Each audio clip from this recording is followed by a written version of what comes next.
Globalisasi itu artinya apa yang di set up di Amerika bisa berlaku di Desa Menturo, betul nggak? Informasi yang Anda terima itu asal-usulnya sudah diolah sedemikian rupa supaya Anda menyangka ini adalah itu adalah ini, benar nggak? Nah, karena sudah global berarti Anda harus paham ada, tak baca aja, ada 12 bidang peperangan, 12 perang di muka bumi. Kalau Anda punya kecerdasan, Anda pokoknya iling-iling ini, nggak perlu di-share. Ya. Jadi misalnya, yang paling awal misalnya perang finansial. Penjelasan singkatnya gini, suatu negara ditaklukkan tanpa pertumpahan darah, dengan cara memasuki dan menjauhkan pasar perbankan dan saham, dan memanipulasi nilai mata uang negara sasaran. Ini seruat gak karuan, ini dokter piro ini kalau anda mempelajari. Anda ngerti dolar itu naik itu bukan karena Amerika kuat, tapi karena dunia terlalu percaya kepada dolar. Mergo kabeh wong ngarani iku ganteng, akhirnya disepakati iku ganteng. Padahal bukan ganteng asli. Jadi Amerika mencetak mata uang yang seharusnya itu sepadan dengan kekayaannya, ini tidak dia nyetak-nyetak aja mulai tahun 2008. Karena apa? Karena dunia membutuhkannya, salahmu dewe. Dolar menjadi berhala. Mergo kok araniku Tuhan, akhirnya berhala jadi Tuhan temenan di dalam pikiranmu. Akhirnya dalam pemetaan kuat dia. Tapi kuatnya tidak karena dirinya sendiri, kuatnya tidak karena dolarnya sendiri, tetapi karena anggapanmu terhadap dolar. Ku padha karo lukisan, lho. Lukisan ku sing apik, sing ndi, sing elek, sing ndi ku gak jelas. Sing penting oleh ngiklanno. Ini garisnya ini menggambarkan komplikasi peradaban. Ini ada labirin-labirin dari karakter manusia yang bermacam-macam, yang berbeda antara timur dan barat. Waduh, ini 2 miliar harganya ini. Padahal mek ora gara-gara mek becek didelek kuno dikai cat ngono to ya. Nah, suatu hari teman-teman sekalian, khusus untuk ini, suatu hari kita akan kembali kepada sistem mata uang di zaman Rasulullah. Kita akan kembali ke sistem dinar. Karena sekarang pun sebagaimana tadi Haramain diurus tidak oleh umat Islam di seluruh dunia, seharusnya ada mata uang internasional yang menjadi penyeimbang dari semua mata-mata uang. Nah, peran mata uang internasional sekarang dipegang oleh dolar. Sama dengan Ka'bah dan Nabawi dipegang oleh Saudi. Itu. Seharusnya ada bank sentral dunia, sudah ada bank dunia, tapi dia tidak berperan sebagai, dia malah menjadi bawahannya dolar, kan gitu. Oke, Anda lebih ngerti lah, saya tidak mengerti, saya kuliah ekonomi dulu karena yang terima cuma ekonomi. Aku mlebu sastra gak diterima, gitu, akhirnya mlebu ekonomi. Nomor 2, perang penyelundupan. Menyabot ekonomi negara pesaing dengan membanjiri pasarnya dengan barang ilegal dan mengacaukan ekonomi lokal dengan membanjiri pasarnya dengan barang bajakan. Perang budaya, mempengaruhi dengan budaya yang bisa terhadap negara yang menjadi sasaran dengan memasukkan pandangan budayanya sendiri. Misalnya ini, sekarang ada film animasi. Animasi itu bisa membawa ilmu pengetahuan, informasi mengenai bermacam-macam, bagus. Apa Upin Ipin, apa apapun. Tapi jangan lupa di situ juga ada yang ditimpakan kepada mentalitas dan moralitas kita. Jadi di film animasi itu kan tidak ada, kan ada itu kan gambar wong dengan gambar dan tidak ada proporsi, gitu. Ono ndase gede gak ono awake. Ono ndase sakunu cangkeme sakunu, ono sing cangkeme ndek iringan, ono sakunu. Jadi anak-anak kita dibiasakan untuk menerima sesuatu yang tidak proporsional. Sehingga kalau suatu hari negaramu tidak proporsional, kamu tidak berontak. Karena kamu sudah terbiasa dengan improporsi. Itu. Tapi kita tak perpanjang ya. Banyak film saya telitian ya, telitian. Termasuk kenapa orang suka film animasi? Karena di situ opo iso. Moro-moro ono arek cilik telu nggawa pesawat nang planet. Jadi anak-anak kita dibiasakan untuk beranggapan bahwa hidup itu begitu mudahnya. Wis cukup anu lah. Sapa iku sing cekus karo sing apa? Tom and Jerry. Itu aja kan sembarang iso wis. Sembarang iso. Sehingga anak-anak kita terbiasa untuk menganggap hidup itu begitu mudahnya, enggak ya apa-apa iso. Sehingga nanti ketika dia terbentur kenyataan, dia tidak punya daya juang. Dia tidak punya daya atau energi perubahan. Ya. Nah, itu ngeneh liyane ya akeh. Terakhir yang soal perang budaya. Sekarang kan banyak film animasi yang persis manusia. Gitu, ya 3 dimensi, ya pokoknya persis, melakukannya ya persis, ngomongnya ya persis, tapi tetap gambar. Dan Anda lebih suka nonton itu daripada nonton film manusia beneran. Itu untuk melatih Anda semua jangan percaya sama manusia. Jadi awakmu akhirnya gak percaya, anggar kita uang gak percaya. Sing bener iku sing wong-wongan. Akhirnya wong gak sing dipercaya. Wis ta nek kon gak percaya wis, iku kok diem-diem kan duwe naluri seperti itu.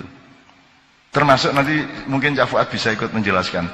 Sekarang itu yang berlaku itu ya Lata dan Uzza karena kita ini kan belum didatangi Rasulullah, kan belum pernah kesini Rasulullah.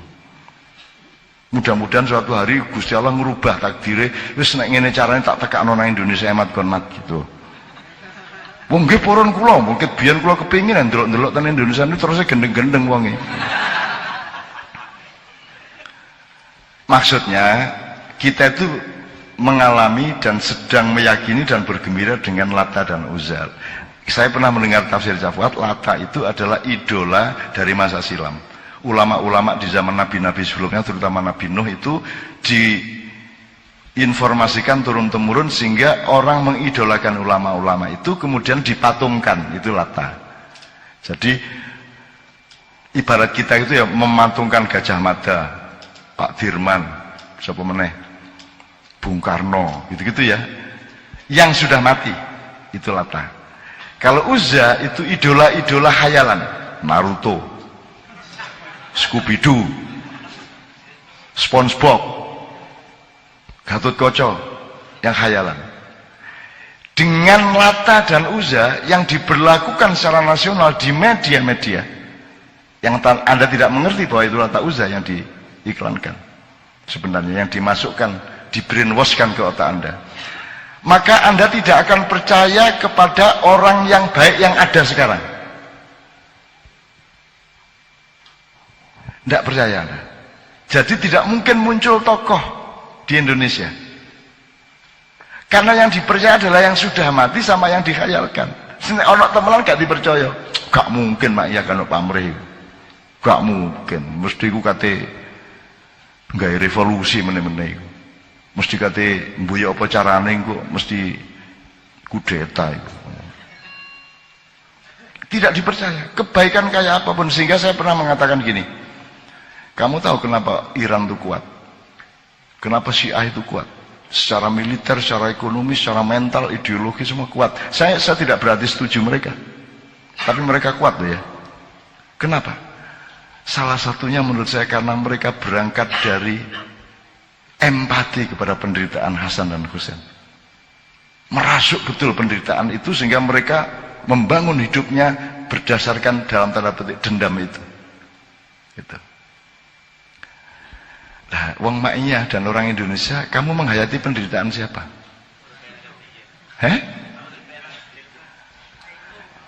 Jawabmu sederhana, kula niki kajeng menghayati penderitaan sinten wong kula dhewe menderita. Gitu loh. Sebenarnya secara pribadi saya agak nagih-nagih juga lah, kamu itu tidak ngerti penderitaan saya. Kamu tahunya kan setelah saya nyugui makanan. Kamu tidak tahu bagaimana sengsaranya saya. Tidak usah dulu, sekarang pun kamu tidak pernah menghayati penderitaan saya. Kalau kamu menghayati penderitaan saya, Mak Iya misalnya menderita, wah Mak Iya tidak bisa berbuat apa-apa, tidak dianggap di Indonesia, di media massa tidak ada Mak Iya. Tidak, Mak Iya tidak. Lah rumah sama aku gak lah. Lah aku ini paling disisihkan di Indonesia. Gitu kan? Saya ini paling dibuang. Ya tapi kan aku gak tahu ngomong, aku begitu rene kan guyang guyu tok koyo kan apa-apa. Arek-arek akhir suwi Cak Nun ini baik-baik saja, seneng raimu kon karo yuriku kon. Gitu loh. Tapi saya ndak nagih beneran, itu cuma mancing aja. Kamu harus punya penghayatan terhadap penderitaan. Pilihlah siapa yang menderita itu sebagai keberangkatan daya juangmu. Kalau kamu gini, energi dari kebahagiaan itu hanya 1/10 dibanding energi dari penderitaan. Kau tak kandani ya, nek kono ditang akeh. Kadek dicemberuti bojomu pisan. Ya, kon jek wedi karo gendruwo ta gak? Aku takon. Kon nek pas menderita temen jek wedi ta gak karo gendruwo, banaspati. Nek perlu kon aku tak nang kuburan endi, nek banaspati endi, banaspati endi, gendruwo endi, wewe gombere endi rene. Kan ngono ta? Saking menderitane wis gak wedi apa-apa. Jadi energi yang lahir dari penderitaan itu 10 kali lipat dibanding energi dari kegembiraan atau kebahagiaan. Nah, jadi mulai hari ini Anda carilah orang yang menderita, hayati. Loh, ngono lho. Jadi begitu kan delok kancamu kok nglentu, iku ide ono. Gitu. Oke, saya persingkat. Tak waca doa. Perang obat terlarang. Membanjiri dengan obat terlarang melalui pembatasan negara dan merusak moral masyarakat melalui penggunanya. Jadi ini narkoba itu rekayasa luar biasa, ya. Termasuk virus itu juga rekayasa luar biasa dan seterusnya. Termasuk perang antara farmasi atau chemistry melawan nikotin. Jadi urusan rokok itu bukan urusan kesehatan, itu urusan perang dagang. Itu. Oke, saya tak terusin. Perang media dan pemalsuan berita. Memanipulasi media asing dengan cara mengajak kerjasama atau mengintimidasi wartawan atau memperoleh akses gelombang udara dari negara lain untuk memaksakan pandangan nasional negerinya. Andaikan wartawan menyadari ini, insya Allah mereka akan lebih arif di dalam memberitakan sesuatu.